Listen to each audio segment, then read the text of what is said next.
ہمیں یہ حج کے ایام چل رہے ہیں اور اللہ تعالیٰ ہمیں بھی حج نصیب فرمائے۔ اللہم صلی علی سیدنا و مولانا محمد معدن الجود والکرم وآلہ وبارک وسلم صلاۃ و سلام علیک یا سیدی یا رسول اللہ۔ اللہم ربنا آتینا فی الدنیا حسنۃ وفی الآخرۃ حسنۃ وقنا عذاب النار۔ ربنا اغفر لی ولوالدی وللمؤمنین یوم یقوم الحساب۔ اللہم اعنی علی ذکرک و شکرک و حسن عبادتک۔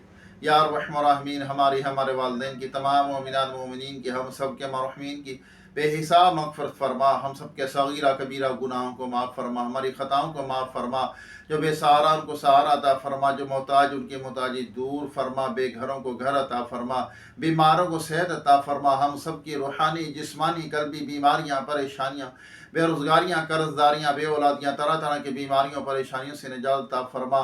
یا اللہ جو بچھڑے ان کو ملا دے، جو روٹھے ان کو منا دے، جو بے جا قید ان کو رہائی عطا فرما، جو اغوا ہو چکے اپنی رحمت سے ان کو گھر واپس پہنچا، بے سہاروں کو سہارا عطا فرما، بے گھروں کو گھر عطا فرما۔ یا اللہ بے اولادوں کو نیک صالح صحت مند بے عیب اولاد عطا فرما۔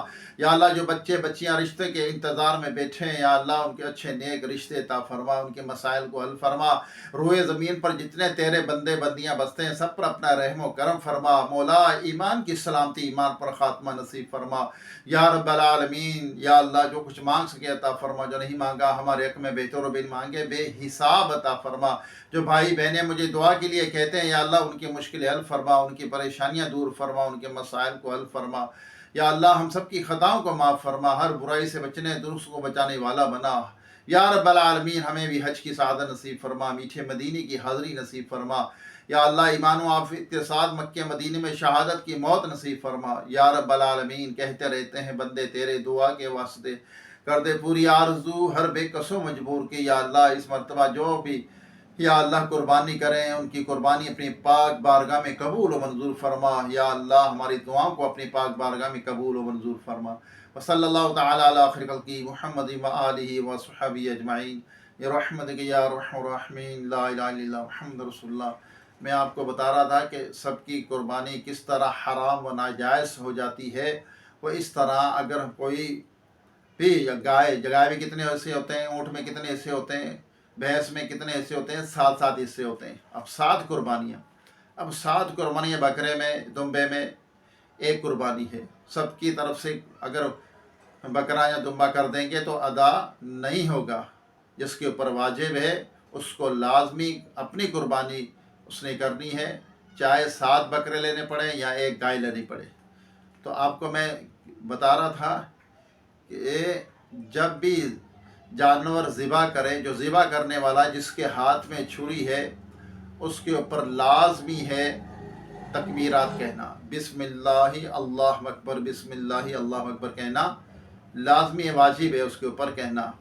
اگر وہ بھول گیا، اس نے نہیں پڑھا اور بھول گیا، بعد میں یاد آئی تو جانور ذبح ہو جائے گا۔ ہاں اس نے جان بوجھ کر اگر یہ عمل ترک کر دیا تو پھر جانور ذبح نہیں ہوگا بلکہ حرام و ناجائز ہوگا۔ اور جب اس نے گائے پر چھری پھیرتے ہوئے یہ ذہن میں سوچ لیا کہ تکبیرات نہیں پڑے تو کیا ہوگا، تو کتنے جانوں کی قربانی گئی؟ 7 جانوں کی، کیونکہ گائے کے اندر یا اونٹ کے اندر 7 حصے ہوتے ہیں، تو 7 جانوں کی قربانی ختم، فنش۔ تو اس لیے جب بھی ذبح کرتے ہیں تو اس ٹائم اپنا ذہن جو ہے حاضر رکھ کر، اور یہ نہیں کہ او مٹھو تو ٹانگیں پکڑ، او ببلو تو ادھر سے پکڑ، تو ادھر سے پکڑ، بس ایسے کرتے کرتے اور جانور پہ چھری چلا دے۔ تو خدا کے بندے ہم مسلمان ہیں، صحیح ذبح کا طریقہ بلکہ سیکھنا چاہیے۔ پہلے کیسے سیکھنا چاہیے؟ علماء اکرام سے رہنمائی لیں، جو قصاب ہیں، جو ذبح کرتے ہیں ان سے ہی جانور ذبح کروانا چاہیے، نئے کسائیوں سے نہیں کروانا چاہیے کیونکہ ان کو ذبح صحیح طرح کرنا نہیں آتا اور جانور کو تکلیف بھی ہوتی ہے، پھر وہ تکبیرات بھی بھول جاتے ہیں۔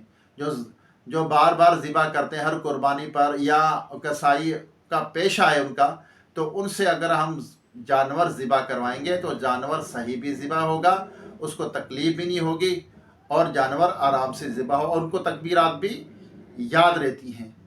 یہ باتیں ضرور یاد رکھنا ذبح کے وقت، اور جانور کو جب بھی گرائیں تو اس کو ایذا نہ دیں، بلکہ جو گرانے کا طریقہ، یہ کسائیوں کو سب پتہ ہوتا ہے، سب پتہ ہوتا ہے، معاف کیجیے گا کھانسی آ گئی، گلا خشک ہو گیا۔ تو یہ جو کسائی ہیں ان کو سب پتہ ہوتا ہے جانور کس طرح گراتے ہیں، کس طرح نہیں۔ تو نئے جو ہوتے ہیں اس جانور کو ذبح کرتے وقت، اس کو گراتے وقت جو ہے نا بہت تکلیف دیتے ہیں۔ اللہ تعالیٰ ہم سب پر اپنا رحم و کرم فرمائے، اور ان باتوں پہ ضرور دھیان دینا، یہ نہ ہو کہ 7 حصے گائے کے اندر جو ہے جانور حرام ہو جائے، اس سے بچیں۔ اللہ تعالیٰ عمل کی توفیق عطا فرمائے۔ اللہ تعالیٰ ہمیں ہر مسلمان پر، ہر انسان پر، ہر جانور پر رحم کرنے کی توفیق عطا فرمائے۔ انشاءاللہ دوبارہ ایک نئی ویڈیو، ایک نئے وظیفے کے ساتھ یا ایک نئے مسئلے کے ساتھ آپ کی خدمت میں حاضری ہوگی۔ جب تک کے لیے اپنے بھائی میولی کو اجازت دیجیے۔ السلام علیکم ورحمۃ اللہ وبرکاتہ۔